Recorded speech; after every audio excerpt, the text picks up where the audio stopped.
Hi everyone, we're back again after a little bit of a break, and we're going to see what further happens in Geillis' life. We've gone through her early school years, her later school years, the appearance and disappearance of cousin Geillis on her whims, and how it brought along a little bit of magic into Geillis' life. Now, as she moves on to being more of an adult from being the teenage student that she was before, we see her also dealing with a lot of what we have to deal with in our adult life when it comes to our aging parents as well. But again, what I would say is a dark grey chapter, mostly because of everything that she's working through in her life. There is that single point of shining hope, the magic coming through, and we get introduced finally to Thornyhold, which is also the name of this book. So yes, it is a slightly more somber chapter going through it, but at the end again there is that spark. So with that, let's look into the pen and ink drawing that's at the beginning of this chapter. It kind of looks like it's probably a paved garden path. So you see a little bit of the garden and a little bit of the path. There's 6 pigeons who are kind of pecking around at food on the ground, probably seeds and such. There's a bush nearby. There's some weeds on the ground. There's dried and fallen leaves kind of strewn on the ground. It's hard to tell if somebody has thrown out bird seeds for the pigeons to be pecking at, or if it's things that they've found on the ground by themselves. So with that, let's begin our 4th chapter. I did not after all get a degree, but my mother never knew it. At the end of my first year at Durham University, she died.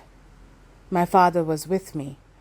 He had travelled by bus into Durham to attend a meeting in the chapter house, and afterwards we went home together to find the local policeman at the door and a few people in the road watching. It transpired that my mother had gone with the car to visit an old lady at the far side of the deanery. On the way back, she met with an accident. Another car came fast out of a side road and smashed head-on into her off-side door. She was a good driver, but she cannot have had a chance. The side road was no more than a farm track, and traffic would hardly be expected on it. The driver of the other car was the farmer's young son, who had only recently passed his driving test and was going far too fast. It was thought that he pressed the throttle instead of the brake, but that was only a guess. He was killed instantly. Through all that followed, the inquests, the visits to the bereaved farmer and his wife, my father saw their comfort as his first duty.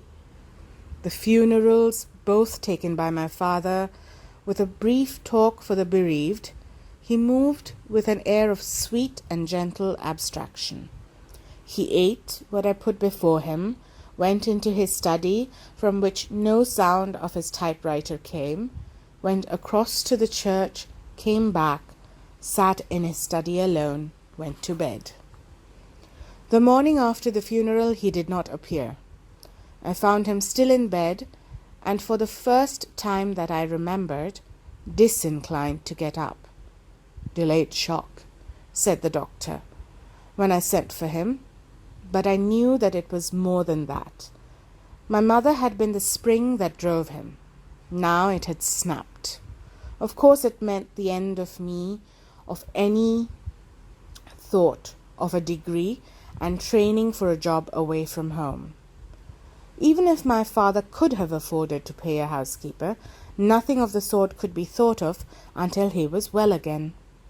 I wrote straight away to the university authorities, conscious only of a shamefaced feeling of thankfulness that it was my father I was called upon to care for.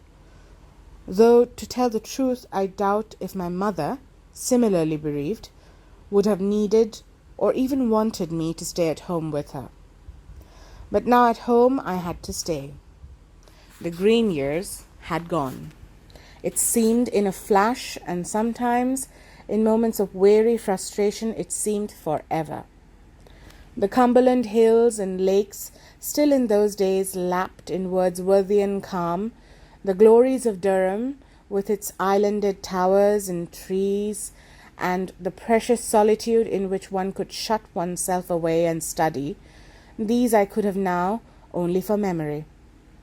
I was back in the wilderness, trapped by the ugly brick houses, the towering, smoking black of the pit heap, and beyond those, almost to the edge of the county, and right down to the sea, the starved and meagre landscapes of the coalfield.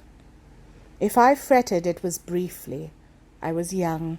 I loved my father dearly, and truth to tell, the relief of my mother's death was so intense as to make a new kind of happiness. I was surprised to find how much genuine satisfaction there was in the management of the house and the parish affairs that had been her domain. The only real worry was my father's failing health, and sometimes, not often, but because youth cannot see an end to vigor and life, sometimes in the night a misgiving about my own future when he died. He must have had the same thought. He never spoke of it, but he must have known the nagging fear at the back of the clergyman's mind. No home after the work is done. What I think he still clung to was the belief of his generation that in time I would marry, and so be provided with a home and what used to be called an establishment. Manlike, he never paused to wonder how in our isolated life any such opportunity was to occur. There had, of course, been friendships made in my senior days at school, but it is rare that such friendships go on into adult life, and besides, though I had once or twice spent part of a school holiday at a friend's house, the return visit to our grim and isolated vicarage was never a success. So also during my brief year at Durham, friendships not carried over into home life could not persist. The same went for any young men I met. They soon gave me up as too serious and too shy, wrapped up in her work, was the kindest comment. So at the end of that university year, I went home heart whole and hardly even knowing what I had missed. And so for a few more years, the war came, and its privations and fears and exhaustions served to drive other fears for the future from our lives. We had long since lost touch with cousin Geillis, or rather, she had lost touch with us. I had not seen her since that strange interlude by the River Eden, and though I had written to her at intervals, she had never answered.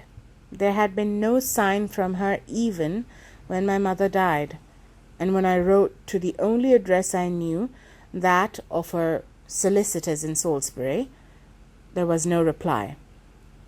She might be living abroad, having been caught on one of her travels by the outbreak of war. She might even be dead. We had no way of knowing, and she gradually became one with the fading memory of the green years. Some 3 years after the end of the war, my father died.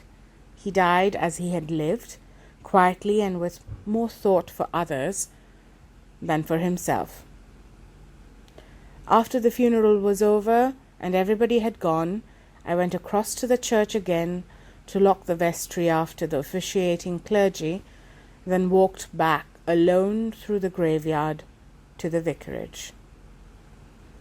It was August, and the path between the graves was matted with fallen grass seeds and petals.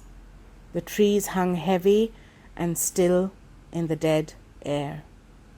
Some of the village women who had helped with the funeral arrangements were still in the vicarage kitchen making a cup of tea for themselves when the washing up was finished. I joined them. Then they finished clearing up and went. The house was empty, echoing, no longer mine. I sat down in the rocking chair beside the grate, where the fire slowly died from flame to ash, and for the first time realized that I was alone, that the nighttime fears had materialized, that I had nothing, nowhere even to go after the new appointment had been made and the vicarage handed to its next incumbent. Before that happened, I would have to sell the furniture, realize everything I could, and then take myself off and start looking around for work. Where and what work? I was qualified, as my mother would have said crisply, to do nothing. A year at university doing botany, chemistry, geology, not enough of anything to justify even the most elementary of teaching jobs. And in the 40s, jobs of any kind were hard to get. I straightened wearily in my chair, stilling the rockers. In the morning, perhaps, I would be able to think more clearly, gather a small residue of courage.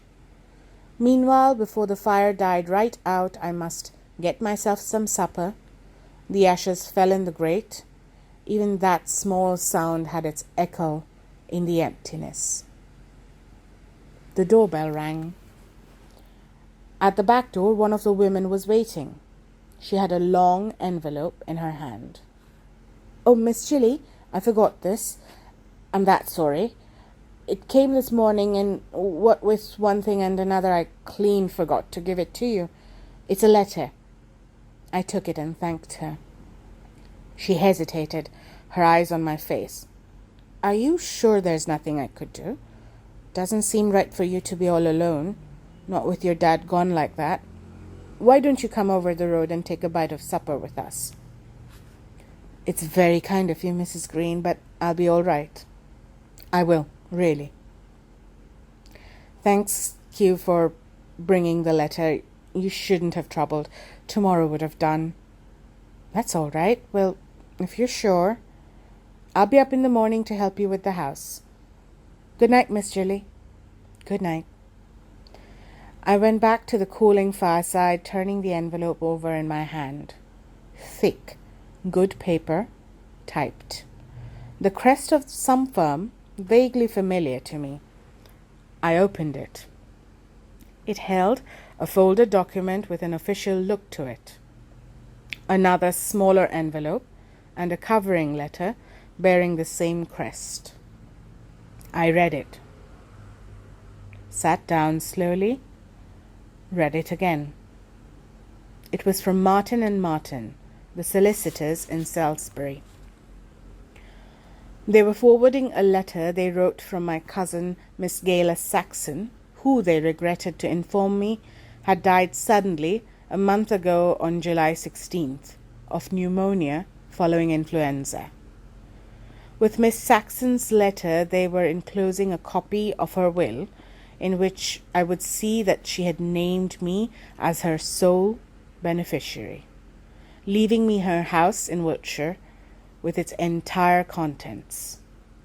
The accompanying letter had been lodged with them when the will was signed, and Miss Saxon had instructed them to forward it, together with a copy of the will, to reach me on August 12th, 1948. She had presumably meant for the copy of the will, for information only, but by a sad coincidence, they wrote, her death had occurred shortly before the specified date. They were sorry to be the bearers of such sad news, but they hoped to be of service to me in the future, if I would let them know when I would like to travel down. My fingers seemed stiff. I opened the other envelope. I had never seen Cousin Geillis's handwriting, but somehow characteristically it spoke of her. My dear Geillis, I have never given you my address because I live very much to myself these days. But if you like to come now to Wiltshire, the house is called Thornyhold and is on the edge of Westermain Forest. The train stops at St. Thorn and the taxi knows the way. There is no such thing as coincidence. The house is yours whenever you need it, and when you read this letter, that is now. Don't leave it too long before you come down. You will find everything here that you have most wanted. Take it and be welcome, my child. Look after Hodge. He will miss me. Your cousin, Geillis. The last of the ashes fell in with a soft puff of grey smoke. I was staring at the date of Cousin Geillis's letter. It had been written more than 6 months ago on December 9th, 1947. And that is the end of the 4th chapter.